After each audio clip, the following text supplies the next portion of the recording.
ᱤᱧ ᱫᱚ ᱫᱩᱨᱜᱟᱪᱚᱨᱚᱱ ᱢᱩᱨᱢᱩ ᱯᱩᱛᱷᱤ ᱠᱚᱧ ᱚᱞ ᱵᱟᱲᱟᱭ ᱜᱮᱭᱟ ᱟᱨ ᱚᱲᱟᱜ ᱛᱤᱧ ᱫᱚ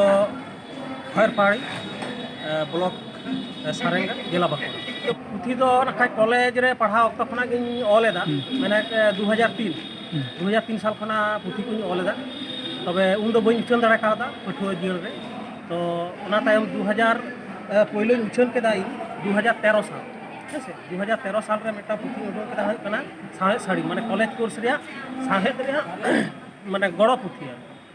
2013 সাল রে উচ্চান কেদা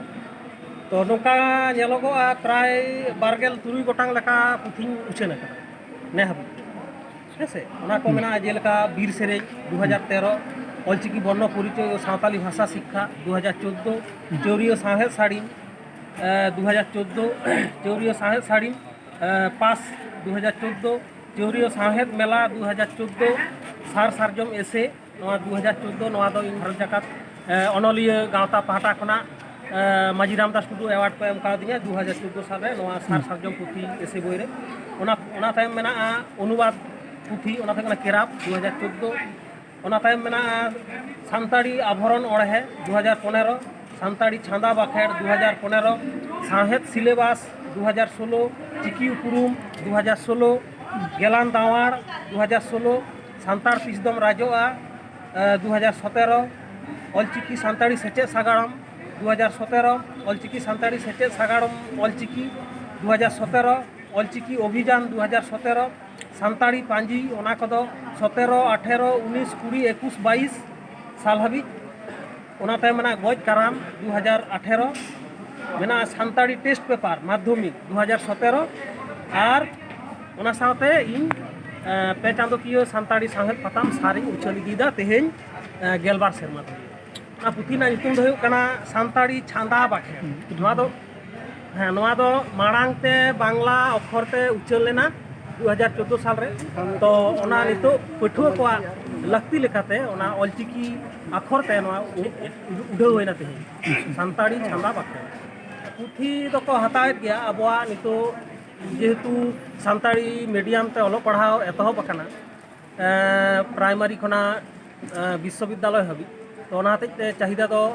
बढ़ती कना ओना साथे जहां अलचिकी आखर ते जहां पुथी कोंडो थाना तो लाहाते तो ओका बांग आखरियो थाय तबे नितो जेहेतु मीडियम नोआ एतहब खातिर नितो ओना अलचिकी पुथी हो चाहिदा राकाब अकना एनते सिलेबास ना पुथी कोगे जास्ती आखरियो कना ओना साथे जहां को सावता सेरवा रिलेटेड ओनिकाना पुथी कोगे जास्ती आखरियो कना और एमनी जहां निछोरा मौलिक साहेब ना पुथी ओना को तेमन दो बांग तो जास्ती कायते एसे माने अनल को अल बाड़ाया अनल पुथी रे शिल्प को एम का दिया अब आयसा पाहाटा खना तो अनल दुई अल इदियत गया ओना साथे इन लैंग्वेज चेतान माने अब सानताड़ी पार्सी चेतान गहिर ना खाइन खंदरन बाड़ायदा ओना खातिर जेमन व्याकरण माने रणर तो भाषा विज्ञान पार्सी साड़ेस साहेब तेते ओनी को चेतार इन अल बेल लेदा तो पुथी आकार ते आवरी उडोंगा ना लगन माछागे ना खाइ उडोंग ओना साथे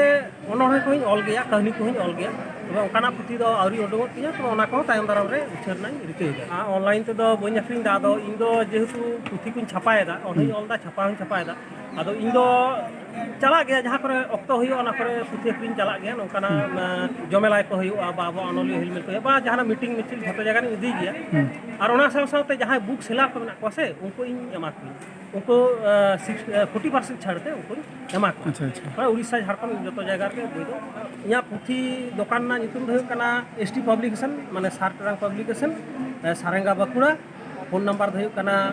8637027512 इन दो नोआ को कमी साथे प्रेस ना कमी ना से पुथी को ओला उच्चानी इंगिन छापाया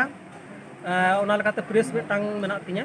सारजम प्रिंटार्स এবং ওডে খনা ইয়া ইনকাম অফ সোর্স মেনা পুথি অল খনা ইনকাম অফ সোর্স মেনা আর খয়ের পাহাড়ি সারেঙ্গা বাঁকুড়া পোস্ট হই আখরি জোহার।